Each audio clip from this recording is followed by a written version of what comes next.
If you're a history buff, you need to hear this. The Biltmore Estate just announced its grand reopening after Hurricane Helene.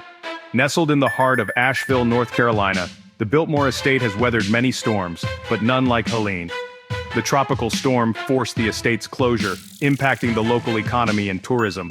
But now, resilience shines through as the estate reopens, ready to welcome visitors once more. The dedicated Biltmore team worked tirelessly to ensure the safety of both guests and staff, addressing any damage swiftly and efficiently. The grand gardens and historic grounds are as vibrant as ever, thanks to minimal damage. So pack your bags and head to Asheville. The Biltmore Estate awaits, standing tall as a testament to our community's strength and spirit.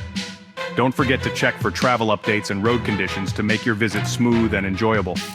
Welcome back to the Biltmore Estate, where history and resilience go hand in hand.